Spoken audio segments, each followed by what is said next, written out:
Não tem pergunta no inglês sem verbo auxiliar, tá? A não ser que seja uma pergunta de expressão idiomática, que são aquelas que a gente não consegue traduzir ao pé da letra. Mas até que se prove o contrário, pergunta precisa de verbo auxiliar, tá? E verbo auxiliar, a gente tem 5. Então, deixa eu só pôr aqui, que senão fica caindo. Quais são os verbos auxiliares que temos no inglês? Você conseguiria me dizer quais são eles? Oi? Tá.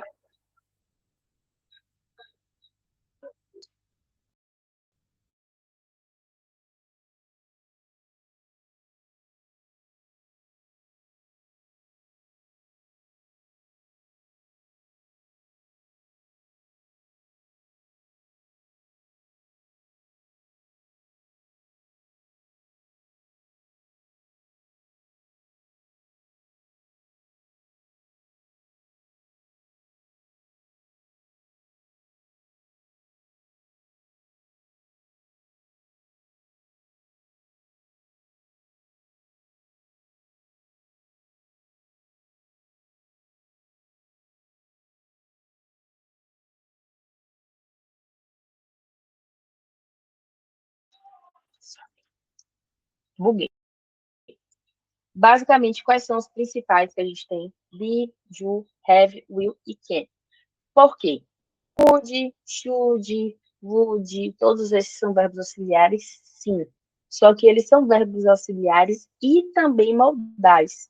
Então, eles, por terem funções específicas enquanto modais, a gente não considera que ele é dos clássicos, né? Eles vão estar, inclusive, em formatos de perguntas também específicos, tá? Então, quando a gente fala verbo auxiliar, para perguntas, principalmente, os clássicos são esses. Would, could, should, a gente vai lá? Sim, mas lembre que todos eles estão relacionados à possibilidade. Então, não é sempre que a gente precisa deles, tá bom? E aí, para a gente entender como esses verbos funcionam, a gente tem que lembrar que alguns desses verbos, na verdade, são como se fossem grupos. Por exemplo, verbo to be. Be não é be para todos os pronomes. Se eu estou falando de verbo to be no presente, eu tenho am, eu tenho o is, eu tenho are. Então, quando eu penso em verbo to be, na verdade, eu estou pensando num grupo de verbos, né, que vão significar a ideia de ser ou estar. Então, verbo to be é o nosso ser, ou verbo estar. O do, eu sempre boto um grande asterisco nele, porque ele pode ser o verbo fazer, mas também pode ser o verbo várias coisas que na pergunta às vezes a gente nem traduz. O verbo have, que até que se prove o contrário, é o nosso verbo ter. O will, ele é especialmente usado no futuro. E o can é a ideia de pode. Mas só isso aqui é o basal. A gente precisa saber, então, como discriminar cada um desses verbos. Começando, então, com o verbo to be, que é o que a gente acaba vendo bastante. Então, verb to be, a gente sempre vai pensar que a gente precisa desses verbos no presente, que é o present, no passado, que é o past, e no future, que é o nosso futuro. No presente, verbo to be, temos três formas. Você lembra quais são as três formas de verbo to be? Perfeito. Então, in, are e is. Ótimo. No past, no passado, qual a forma de verbo to be que a gente conhece? As duas, são duas. Perfeito. Was, you were.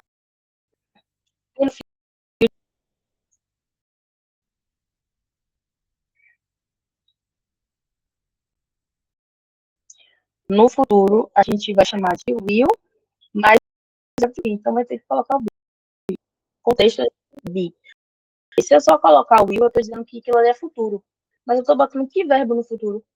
Então, will, muito difícil a gente vai botar ele sempre do dele, que é esse futuro. Se eu estou colocando, por exemplo, dormir no futuro, o verbo dormirá.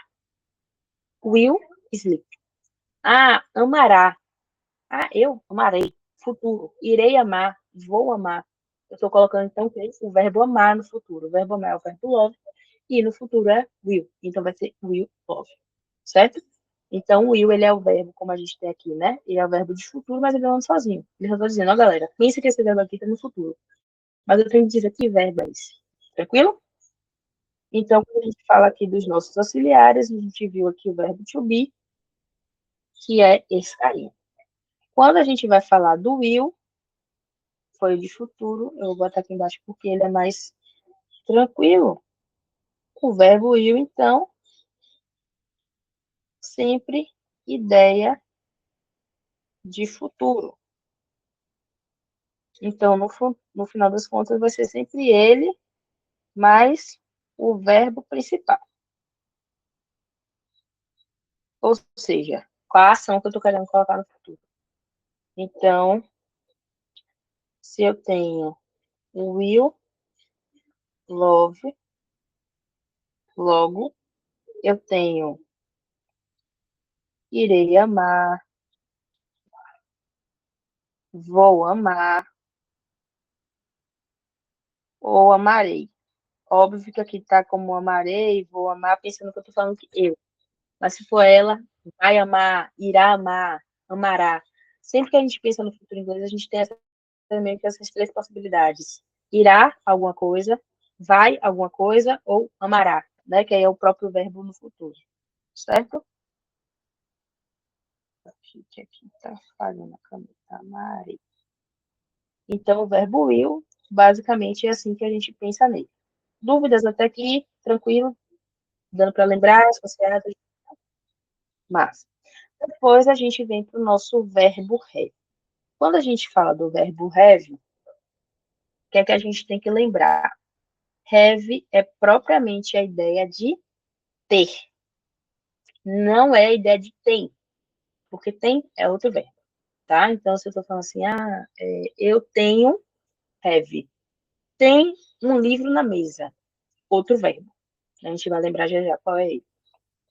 Have, mesma coisa, presente, vai ter o presente uma forma, no past vai ter outra forma, no future a gente vai ter outra forma.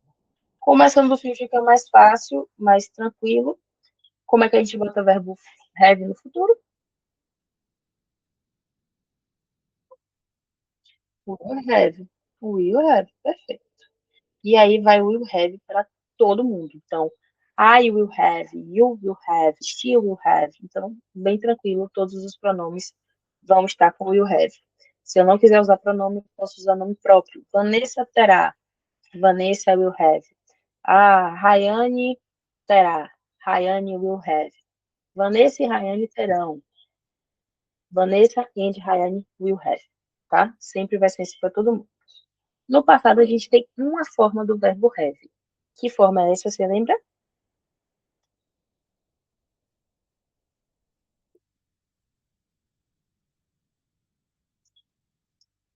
Want é o verbo querer. Para o have no passado, a gente vai ter também uma forma única para todos os pronomes que a gente chama de had, tá? Então, I had, eu tive, eu tinha. Lembrar que no inglês a gente não tem essa variação. Tive, tinha. Tudo é passado. Então, a gente vai traduzir da forma como a gente quiser. Porque no português a gente tem, né? Pretérito perfeito, pretérito mais perfeito, pretérito... No inglês não existe isso, existe pretérito. Se a gente vai dizer como eu tinha, eu tive, a gente define, tá? E no presente, a gente tem duas formas do verbo have. A gente tem ele mesmo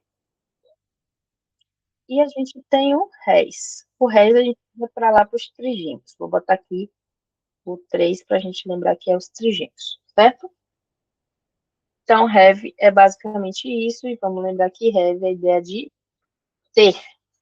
Ter no sentido de possuir. Por que eu tô falando isso? Porque você fala assim, ó, tem um livro na mesa. Tem um livro na mesa. Como é que as crianças fazem isso? Tem, there is. Então, para a ideia de tem, existe, eu vou usar o there is, ou there are, there will be, ou seja, aquele mesmo raciocínio do verbo to be, para colocar o tempo que existe ou tem. Se fosse passado, there was, se for uma coisa singular. Se for futuro ou plural, there were, né? Se for no passado. Presente, there is ou there are. Se for futuro, there will be. Tranquilo isso? Ótimo, great. Então, a gente viu aqui o have, aí vamos para a ideia do can. O can é um verbo interessante por quê? Porque ele basicamente uma, ele não tem uma versão própria de passado e também não tem uma versão própria de futuro. Então, o can, ele é uma entidade diferente no inglês, por quê? Vamos pensar. Can. Diferente dos outros verbos, ele é, assim, ele é muito diferente. Por que ele é diferente? Porque a gente vai ter noções aproximadas, mas a gente não tem igual ao português. Então, por exemplo, no presente, a gente vai chamar todo mundo de can. Não tem erro. Então, I can, you can, não tem forma de acordo com o pronome. Mas quando a gente chega no passado, a gente não diz no inglês, por exemplo, eu pude ir. Eles puderam ficar até o final. Elas puderam concorrer ao prêmio. Não existe essa ideia. Existe a ideia, elas concorreram ou não concorreram. Existe a ideia de que eu fui para a festa ou não fui. Não existe essa possibilidade de que eu pude estar, certo? Por quê? Porque para eles ou a situação aconteceu ou não aconteceu. Não existe por que eu dizer que eu pude ir se eu já estava lá ou se eu não estava. Então, a gente não tem propriamente essa ideia de poder no passado. Contudo, a gente entra aí com as grandes exclamações, a gente tem o nosso modal. Que modal é esse? Aí a gente tem aqui a ideia do could, que é, aqui com o nosso asterisco, porque é modal, como eu falei, né? Não é propriamente o verbo puramente auxiliar. E o could, ele é o nosso poderia. Então, meio que é um passado de poder, mas é um passado que não aconteceu. Quando eu falo assim, menina, eu poderia conversar com ela sobre isso. Poderia. Percebe que é uma possibilidade? É diferente de eu dizer que eu pude ir. Pude ir é um fato, eu estava lá. E é por isso que eles usam eu fui, eu não fui. Mas o poderia conversar, eu poderia dormir, é só uma possibilidade. Então, por isso que ele não entra como um verbo auxiliar por si. Ele é um verbo modal, porque ele molda a ideia de uma possibilidade. Então, por isso que a gente diz que o quem, se ele não tem uma forma de passado, mas a gente tem uma adaptação que é o pude, que é um poderia. Uma possibilidade que geralmente se descreve na frase do passado, por isso que entra como passado. Deu para entender mais ou menos?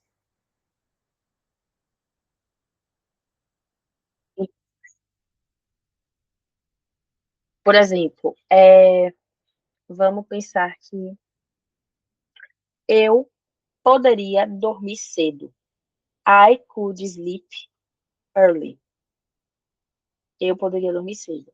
Se a gente fizesse essa frase no passado, dizendo assim, eu pude dormir cedo, para eles não tem a ideia de eu pude dormir cedo. Ou eu dormi cedo ou eu não dormi cedo. Eu não preciso explicar que eu pude fazer alguma coisa, porque ou eu fiz aquilo, ou eu não fiz. Então, I slept early. Eu não teria por que mediar essa frase com a ideia de poderia.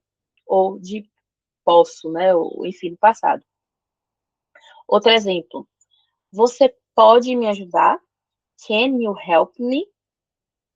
Ok, você pode. Presente. Agora. Você poderia me ajudar? Eu pude te ajudar, não existe. Ou eu te ajudei ou não te ajudei. Agora, você poderia me ajudar? Quando eu falo você poderia, eu não estou falando na possibilidade, não estou te dando a escolha de você poder ajudar ou não. Então, aí a gente poderia usar o could. Could you help me? Então, basicamente, o que a gente guarda do could? Principalmente em perguntas. Onde eu faço pergunta com quem, teoricamente, eu também poderia fazer pergunta com could. Só que com o could eu estou dando a possibilidade. Com quem eu estou dizendo, você vai ou não? Exemplo. Can you call me tonight? Você pode me ligar hoje de noite? Could you call me tonight? Você poderia me ligar de noite? Então, é a ideia de possibilidade, could. Quando eu falo você pode ou não pode? Fato. Você poderia, eu estou levantando a possibilidade. Então, a chave aqui é sempre pensar que could é possibilidade, certo? E aí eu vou deixar aqui anotado a ideia de que é uma possibilidade. E aí, uma coisa interessante sobre o could é que olha, tá descarregando, tá ficando um vermelho aqui. Não é como ela de ser muito bonita, mas tá me dando nervoso já. É, possibilidade. Uma coisa interessante é, se você vai fazer uma pergunta que teoricamente poderia ser feita com a ideia de quem, mas você quer soar polite, né, que é a ideia de muito educado, né, formal, você troca o quem pelo could. Porque aí você está dizendo, está deixando claro para a pessoa que você está dando a possibilidade dela, inclusive, dizer não. Então, essa do Can you help me, que é uma frase que a gente sempre aprende com quem, né? Can you help me? Se você quer deixar isso num contexto muito mais formal, você pode perguntar, could you help me? Can you help me? Você pode me ajudar? Could you help me? Você poderia me ajudar? Para a gente, português, é quase a mesma coisa. Mas se a gente parar e raciocinar, could you help me? Você poderia me ajudar? Eu estou dando mais uma opção. Can you help me? Às vezes até pode ser, can you help me? Tipo, quase que exigindo. Could you help me? Sempre vai ser aquele negócio, escolha, decida se você pode ou não, se você vai ou não. Lembrar que isso. Então, lembrar que pra gente, a gente tem essa ideia de que pode, né? Eu pude dormir, pude fazer. No inglês você fez ou não fez, não tem meio termo. Eles são muito mais objetivos. Então, a gente não tem essa ideia do poder no passado, mas a gente pode adaptar para a ideia de possibilidade, quando a frase permitiu, o contexto permitir. Aí a gente vai fazer isso. Se a gente top. A gente vai ver isso mais na prática, né? À medida que for surgindo dúvidas também, a gente pode parar, explicar de outra forma. Mas, por enquanto, é isso, tá? E aí a gente tem o que no futuro. Que no futuro também não existe. Eles não colocam aquela ideia de poderei, esse termo. A ideia existe, tá? Então, se, por exemplo, eu poderei viajar semana que vem. A questão é que, para eles, a ideia de poder para eles é como uma ideia de você ser capaz de. E aí eles usam literalmente essa frase, ser capaz de. Para a ideia de ser capaz, vamos pensar comigo. Quem é o verbo ser no inglês? Be. Só que eu estou falando que é a ideia de futuro. Então, eu vou precisar de quem nessa frase? Will. Então, primeiro, a primeira ideia de ser é will be. Tranquilo aqui? Só que eu estou falando que é ser capaz de. A ideia de ser, a gente já viu que é will be. A ideia de capaz é able. Eu de able to. Então, para a ideia de que alguma coisa você falar no futuro, né? Eu poderei, não existe. A ideia é eu serei capaz, não serei capaz. Inclusive, a gente evita usar o não, né? A gente raramente vai dizer eu não serei capaz de ir. A gente diz que vai. Se não, a gente nega com não mesmo. Por que isso é importante? Porque a gente tem que lembrar que o will, eu vou até botar na outra tela, todas as negações, a gente basicamente junta com not, né? Então, am not, is not, are not, was not, were not, will be, ok. Mas o will no passado é won't, tá? O negativo do will é won't. Então, eu vou até botar aqui um asterisco, que é o won't, a forma negativa do will. Por que isso é importante? Porque agora, quando eu vejo aqui o will be able to, e eu quero dizer que eu não serei capaz de, não poder, won't be able, tá? Posso colocar avanço, posso falar will not be, que seria a forma escritinha, poder pode, mas na prática a gente não usa. Por quê? Quando eu falo que you will not be, eu estou sendo extremamente grosseira. Eu estou sendo tão enfático que sou grosseira. Então a gente, na maioria das vezes, não usa will not be. A gente vai usar o won't. tá? E aí o want não é visto como gíria, não é visto como nada, mesmo que ele seja uma versão resumida, né, ou reduzida da frase. Então, will be able to vira won't be able to se a gente quiser fazer uma frase negativa, tá? Vou botar aqui. Então, won't be able to como forma negativa, ok? Então, can, embora ele seja o mais fácil, ele também tem suas peculiaridades. Então, exemplo, frases com can, para a gente ir fixando essa ideia. Eu quero dizer que eu poderei estudar com meus amigos. Eu poderei estudar com meus amigos. Como é que eu falo isso em inglês? Eu poderei estudar com os meus amigos.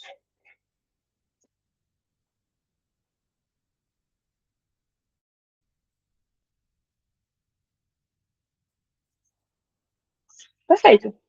I will be able to study with my friends. Dúvidas em relação a isso? Ah, eu não vou conseguir, não poderei estudar com os meus amigos. Como é que eu faço isso? Não poderei estudar com meus amigos. Agora, esta mesma frase no presente. Eu posso estudar com os meus amigos.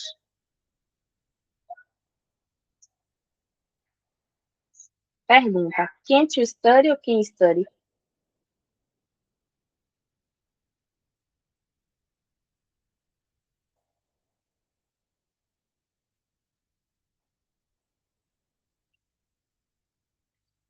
Can study. De todos, mas faz sentido você ter colocado to, porque se a ação é dar, não faria muito sentido deixar sem o to. Você raciocinou certo. Só que com que a gente não precisa desse complemento. Então, por exemplo, posso dormir, I can sleep. Posso cozinhar, I can eat. Ou cook, eu posso comer, I can eat. Eu não preciso do complemento to para o verbo can, tá? Isso só acontece com quem? Todos os outros, have to, due to, enfim, todos os outros a gente pode utilizar com essa extensão do to, que é o padrão. Se a ação, tem to. Você precisa de direção, mas o que não precisa. Então, tipo assim, eu posso dar com os meus amigos, I can study with my friends. Só isso, nada mais. Ok? Só que aqui não precisa do to. Às vezes a gente vai ver o do fazendo isso também, só que quando acontece isso com o do, geralmente é expressão idiomática. Então, assim, não é a regra da gramática, é mais pela questão cultural. Mas aí a gente vai ver como aplica isso quando a gente vê o do. Mas o can é sempre assim. Então, I can e o verbo sem precisar do to, mesmo que ele esteja no infinitivo. Todos os outros a gente vai fazer isso. Por exemplo, eu tenho que estudar com meus amigos. I have to study, tá? Então, a gente vai usar o to mesmo. Para o verbo to be, a gente não consegue aplicar muito isso, porque não está fazendo sentido. Se eu quisesse dizer, eu estarei estudando. Aí já é muito infinitivo, eu estudando. Aí, I am studying, I am, né? Então, com o will, com o verbo to be, a gente não aplica porque não faz sentido mesmo, pela tradução dele, né? Mas com o do a gente vai ver o que a gente faz. Contudo, com quem ficou claro? Não precisamos de complemento para botar o verbo no infinitivo. E essa mesma frase, se eu fosse colocar no passado, qual é o raciocínio? No português seria algo como eu pude estudar com os meus amigos. Se você pôde, você já fez. Então, como é que eu falo isso em inglês? Na afirmação no passado.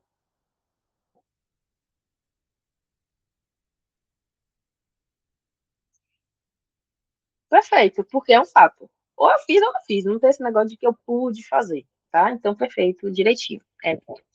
Isso vai para todos os verbos, certo? Lembrar que quando a gente fala de verbo auxiliar, ele tá ali na frase, mas como ele é verbo auxiliar, a gente sabe que vai ter que ter outro verbo que determine a ação, né? Ele tá ali para fazer uma intermediação, ele vai determinar o tempo da frase, né? Ele vai fazer outras coisas. Mas a ação em si vai ser outro que dá. E é por isso que o nome dele é verbo auxiliar, tá? Embora a gente vai ter frases onde o verbo auxiliar não vai ser auxiliar, ele vai ter a função de principal. Mas todas as que a gente está vendo aqui estão sendo como auxiliares, tá? Quem dá esse bug é principalmente o Ju, porque o Ju é o verbo fazer. E volta e meia a gente está falando que a gente está fazendo alguma coisa, então o Ju ele vai aparecer mais vezes como verbo principal do que os outros. Os outros a gente vê muito mais como auxiliar. Perfeito. Então, no passado, eu não diria que eu pude estudar. Ou eu estudei ou não estudei. Agora, se a minha ideia fosse, menina, eu poderia estudar com os meus amigos. Poderia. Possibilidade. Aí eu sei que tem um carinho que eu posso usar. Como é que fica essa frase?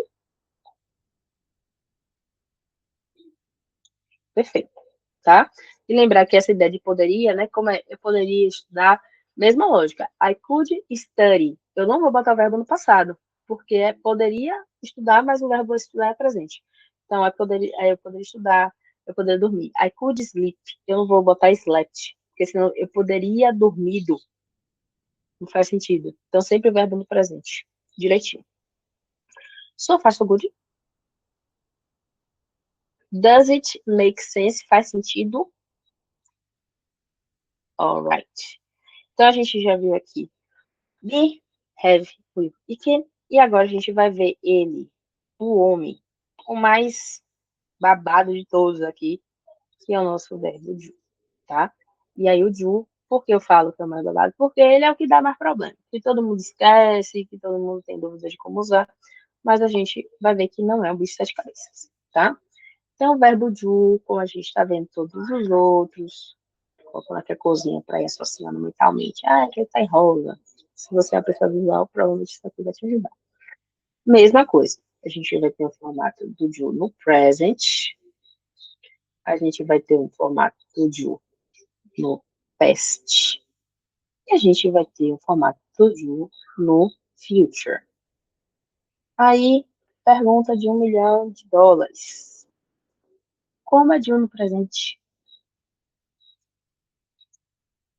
Perfeito. Temos outra possibilidade de Ju? Ju em EQING. Não é o próprio verbo Ju em si. Na verdade, a gente tem o das. E onde é que eu uso das? Com os meus carinhas. Rishit, tá?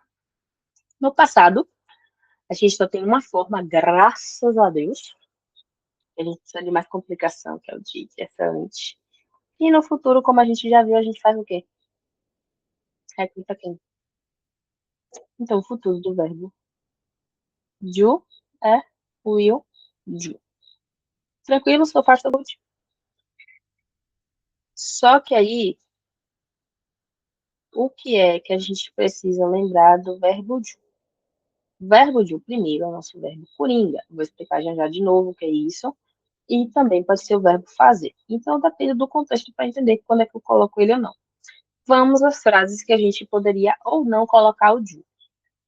Se eu quero perguntar assim, você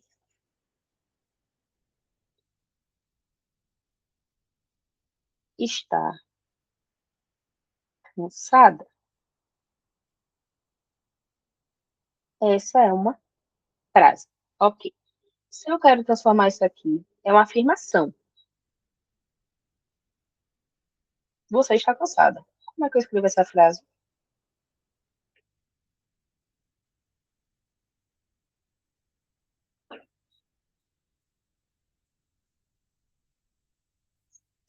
Cansada em inglês is tired. Ai, que orgulho, meu Deus. Isso, perfeito. Então, tired. Ok.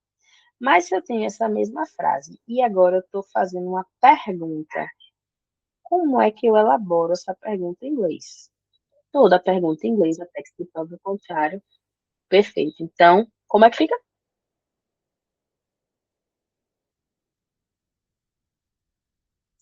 Are you tired? Perfeito. Are you tired? Por quê? Por quê?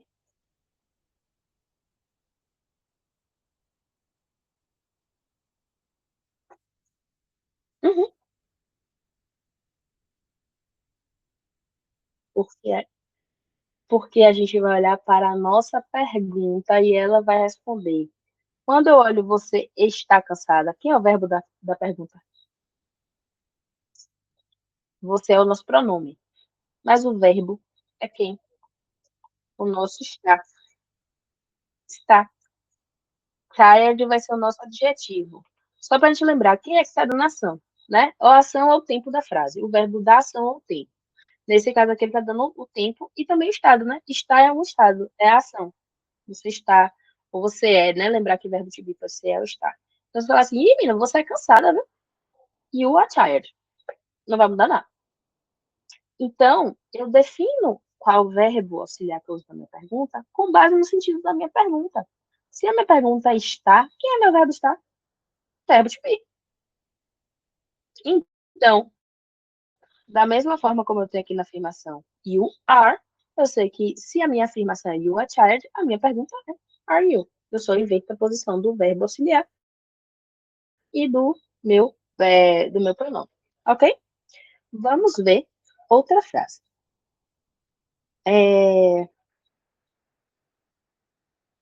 Eu tenho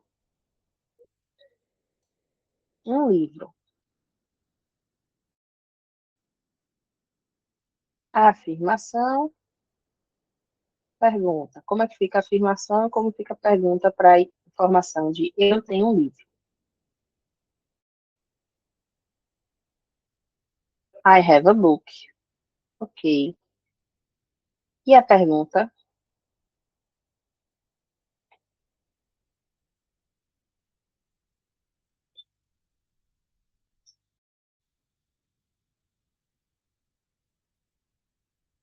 Por quê? É,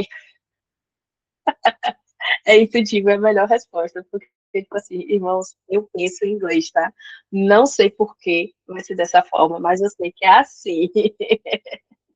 Então, como é que a gente diferencia isso, né?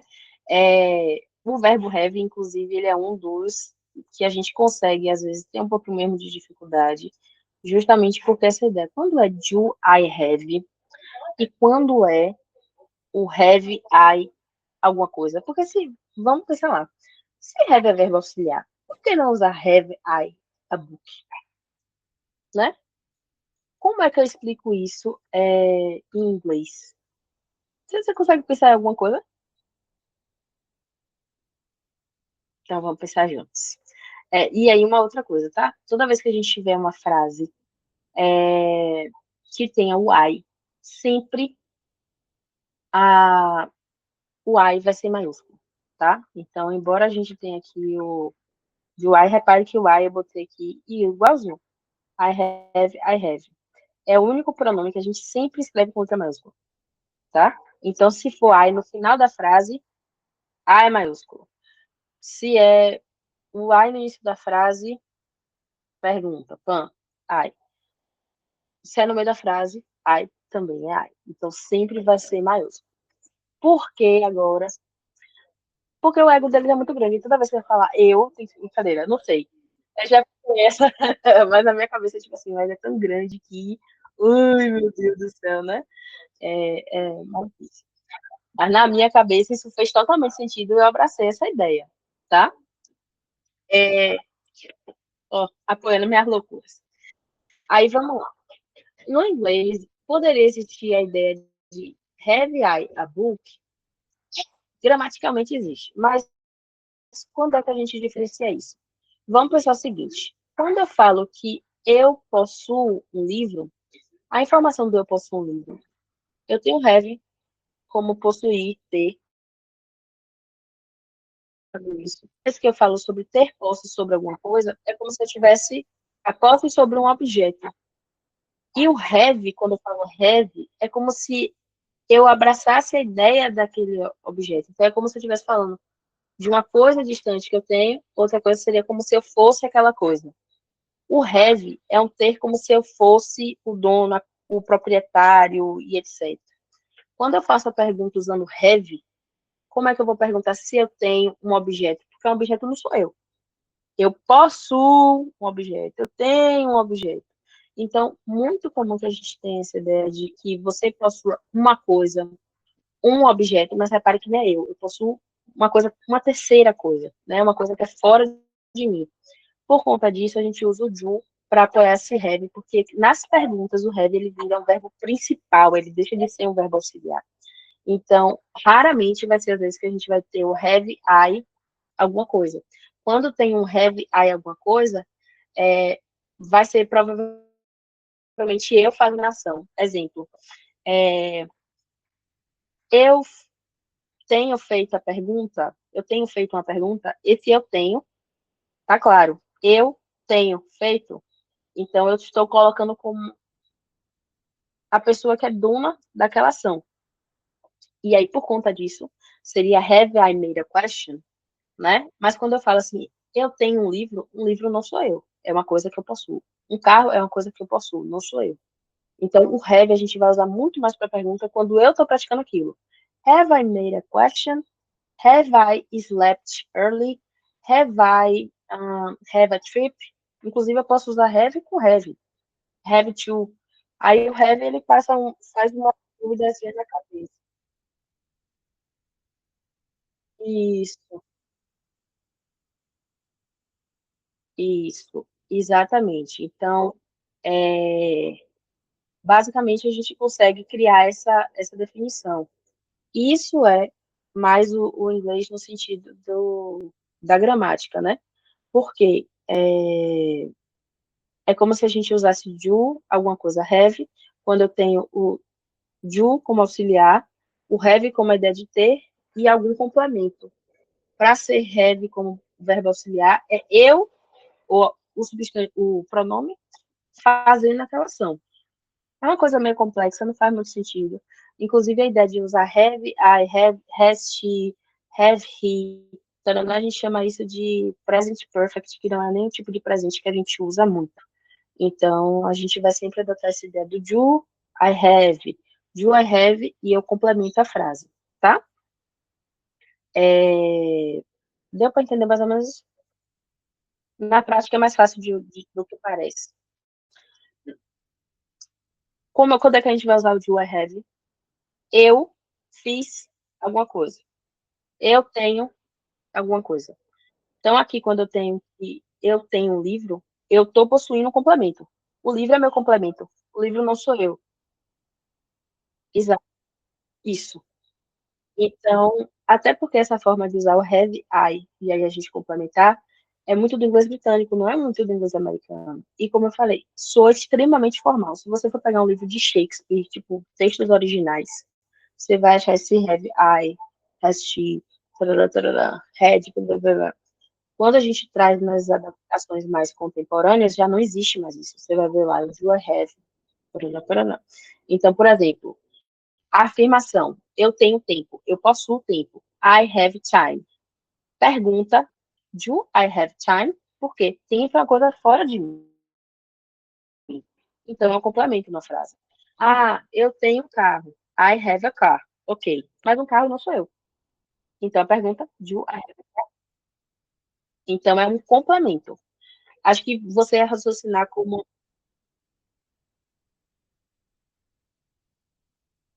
Tá. Vou pegar o exemplo de. Que até parece com a palavra book. Afirmação.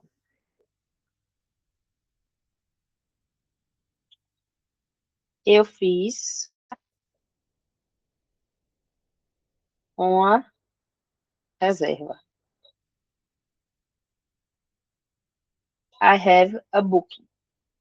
Eu fiz uma reserva, eu tenho uma reserva. Pergunta. Usando a ideia de have, tá? Have I booked? E, digamos, eu tenho que completar, porque a ideia de reserva eu tenho que dizer o que foi que eu reservei. Reservei um quarto, eu reservei uma viagem, reservei uma passagem, então eu teria que completar. Nesse caso, foi eu que desempenhei aquela função. Qual? Você tem que complementar, porque vai dizer, tipo assim, você reservou o quê? Então, ao mesmo tempo que o inglês às vezes é muito econômico, às vezes ele precisa ser muito específico. É a mesma coisa quando a gente fala assim, ela foi, chegou, ou she went, aonde? Então, tipo, você tem que ser específico. Deu para entender mais ou menos? Ele sempre tem essas variações. O have, ele é, assim, ele é um verbo relativamente tranquilo quando é afirmação, E quando eu pergunto, na maioria das vezes, o raciocínio vai ser isso. É um complemento, é uma coisa fora de mim, tô falando de objeto, de uma ideia, blá, blá, blá. Ok, então a minha estrutura vai ser do I, does she, does he, do we. Se for uma coisa que eu desempenhei, pode ser have I. Quando eu vou usar have I? Raramente, tá? Inclusive, se a gente fosse fazer essa mesma, I have a booking. Eu tenho uma reserva, e aí, booking, inclusive reserva, eu tenho uma reserva, a gente chama de booking, como se fosse eu tenho reservando. Fica estranho, né? Mas é uma expressão idiomática, por isso que a gente não traduz de outra forma. Mas quando eu falo eu reservei tal coisa, have I booked, por exemplo, eu reservei uma passagem, passagem a gente chama de ticket. Have I booked a ticket? Ou seja, foi uma ação que eu desempenhei. Embora o ticket, né, a passagem seja fora de mim, foi eu que desempenhei aquela função. Ah, has she booked a ticket? Então, ela fez a reserva? Mas nesse caso foi ela que fez. E repare, aqui a gente tem o have, mas a tradução não está sendo como ter, está sendo como fiz. Então, esse é um ponto. Porque a gente está vendo aqui em cima, né? Ah, Vanessa, você falou que o do é fazer, mas porque tudo isso é expressão idiomática. Então, eu nunca falo que eu fiz uma reserva dizendo I did a book. Para o termo book como reserva, eu digo que I have. Agora, Vanessa já vi que reserva pode ser a ideia de reservation. Para reservation vai ser I have, do I have a reservation? Porque aí já a expressão não é mais idiomática. Reservation é realmente reserva também. Literalmente reserva. Então aí vai ser do I have a reservation? Aí vai ser o do. Mas por quê? Porque a gente vai ver o have mais nessa posição aqui, como a gente está vendo, quando a gente tem expressão idiomática, quando o verbo precisa ser have para aquela ação acontecer. No caso de book, é have. Mas no caso de reservation, por exemplo, tranquilamente poderia usar o do. Então, aí é a questão da gente ir conhecendo mesmo os verbos, quais são os verbos que especificamente vão pedir ação de have, quais são os verbos específicos que vão pedir do. Mas, assim, na maioria das vezes, do não erra. Então, a gente foca mais no do, tá? Eu sei que parece muita coisa, tipo assim, meu Deus, quando é que eu vou lembrar, quando é que eu vou saber? Mira no do. Na maioria das vezes vai ser do. Quando for have, você vai aprender que aquela expressão sempre, tipo, book, no sentido de reserva. Você nunca mais vai esquecer. Porque toda vez que você for ver book, vai ser I have a book. I have booked a reservation. I have booked a ticket. We have a booked ticket. Então, aí é por conta da peculiaridade do verbo book, e a gente está vendo que não está traduzindo como eu fiz, ou eu tive, né? Ou eu tenho. Eu fiz uma reserva. Então, porque é expressão idiomática. Na maioria das vezes, quando a gente vai ver o have assim, é expressão idiomática. Tá? Então, assim, não se assuste. Pronto. Pronto. Have you lunched? Vai ser o verbo almoçou no passado. Have you lunched? Mas, basicamente, a frase que a gente vai fazer real é o quê? Lembra que a gente não erra quando a gente usa o do. Did you have lunch? Porque a expressão de ter almoçado é o quê? I have lunch, I had lunch. I had dinner, I have dinner. I had a breakfast, I have breakfast. Ou seja, é quando a expressão ela precisa do have. É porque eu não digo que eu almocei só lunch. Eu tenho dizendo que had lunch, have lunch, will have lunch. Refeições requerem a expressão have. Então, aí, novamente, para explicar a mesma coisa que eu expliquei aqui. É quando a expressão requer o have. E mesmo assim, do I have lunch? Eu tenho almoço? Did you have lunch? Você almoçou? Ou seja, have lunch, have dinner, had, é passado, né? Ou seja, são expressões que a gente vai também usar o do como apoio, tá? Porque aí o have tá entrando como verbo, a expressão, né? A expressão de tá? Vou anotar isso aqui. Então, toda vez que eu falo de uma refeição, refeições, a gente vai usar o have mais a refeição. Então, tomar café da manhã. A ideia de tomar café é have. Então, have breakfast.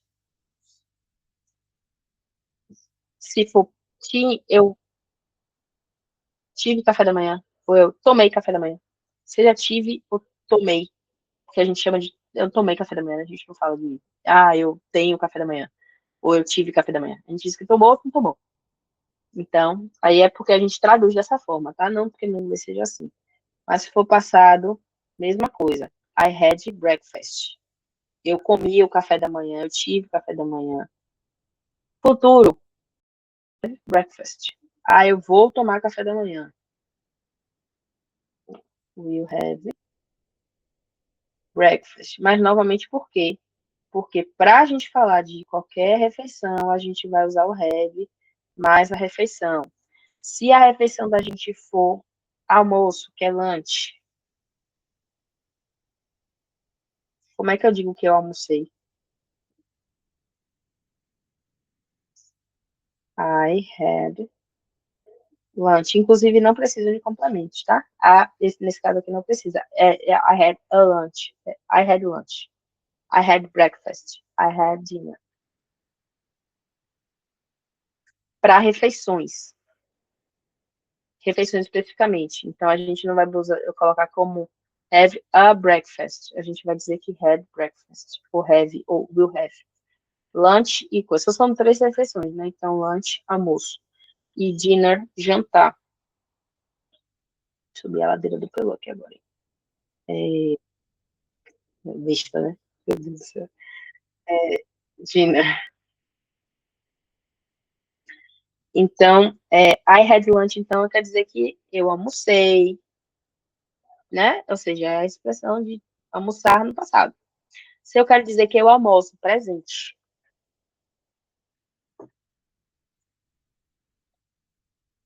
I have lunch.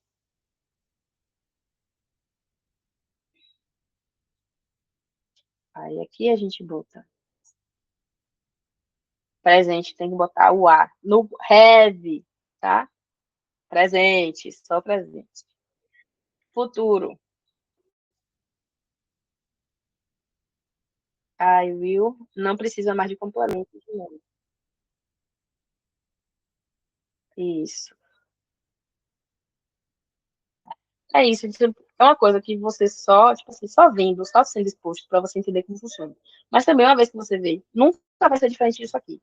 Aí é fácil de aprender porque não tem variação, tá? Mas aí a gente se expor mesmo a isso. Então, lunch, I had lunch, eu tive almoço, eu almocei. Eu não preciso traduzir o have como tive. É a ação que o almoço já rolou. Eu tive almoço, então almocei. Presente, eu tenho almoço, eu almoço. Futuro, eu vou almoçar. Ok, I will have lunch. Tá? Isso porque, para a ideia de refeições, eu vou ter que usar o have com a refeição. Mas é porque aqui é expressão idiomática, a gente não está traduzindo ao pé da letra. Ok? Inclusive, vou anotar aqui, ó. Expressão idiomática, para você não ficar, meu Deus, mas não faz o menor sentido. Expressão idiomática, ela não existe para fazer sentido. Ela existe para abraçar a cultura. Se a cultura diz que é assim, aí a gente aceita também assim. Mesmo que não faça sentido pra gente. Tá? E dinner, que é jantar. Se eu quero dizer que eu jantei, I had dinner. Perfeito, porque, repare, eu estou usando aqui o meu have como verbo auxiliar. Quando eu falo eu almocei ou eu jantei, eu não estou determinando o tempo da frase, eu não estou dizendo que essa frase está no passado. Então, aqui o have está sendo o quê? Verbo auxiliar. Está sendo verbo auxiliar, né? Para a ideia de passado. Presente. Eu tenho jantar.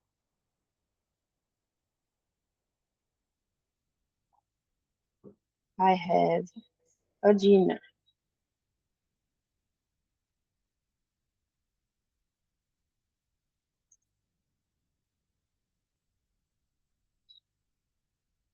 Aí é treino. Isso aí só desenrola com treino, tá? Só desenrola com treino, tá? Só que aí aqui a gente tem um asterisco, né? Sempre entra os asteriscos no presente. Por quê?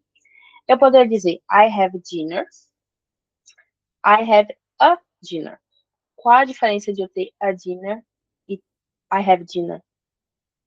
Alguma ideia?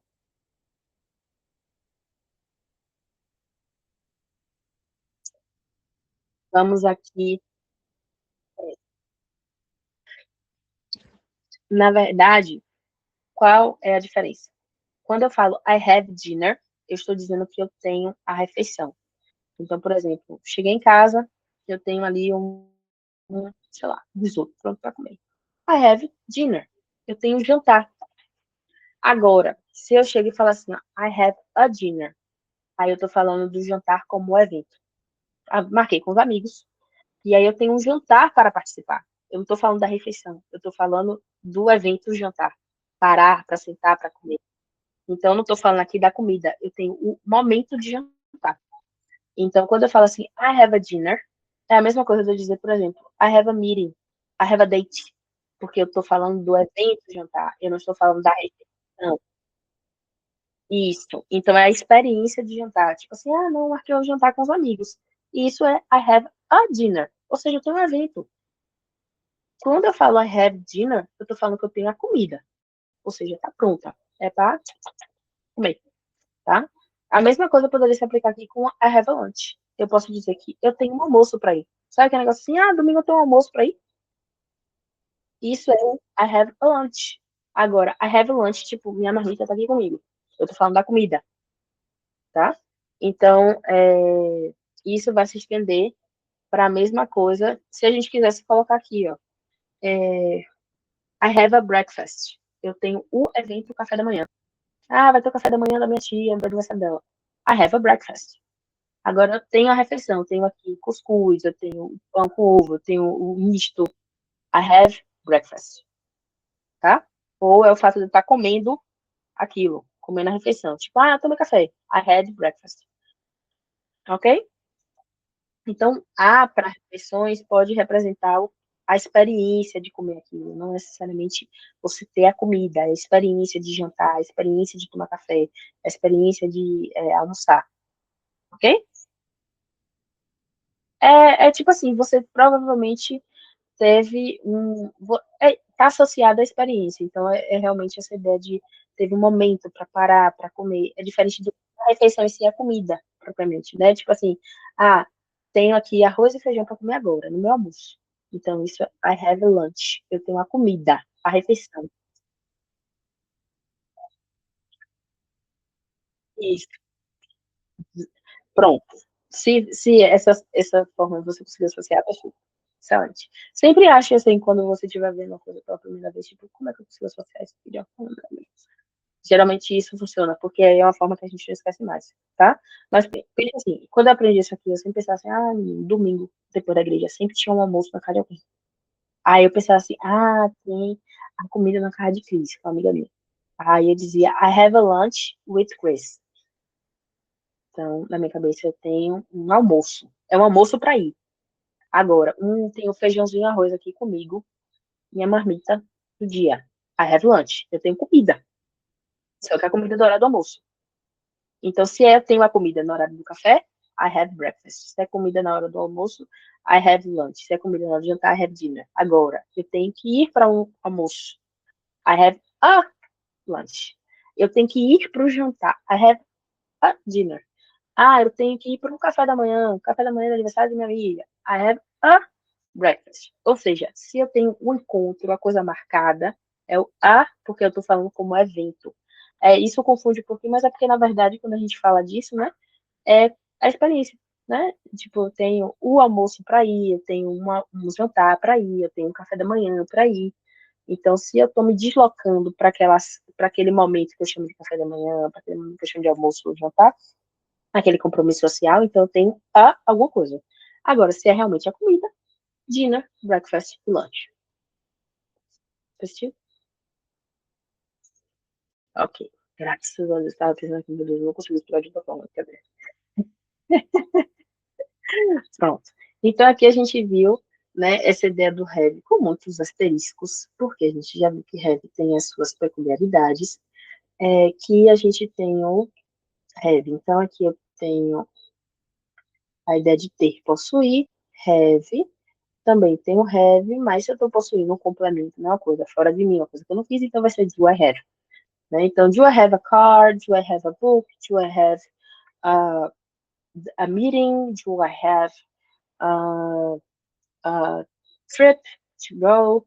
Então, céu é o limite. Muito provavelmente a gente vai fazer pergunta como do I have, mesmo que a afirmação consiga só dizer como I have tal coisa, certo? Vencemos o have.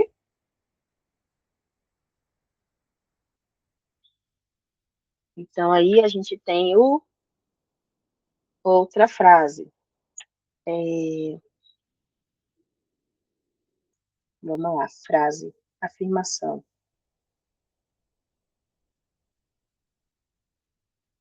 A afirmação vai ser: você dorme cedo.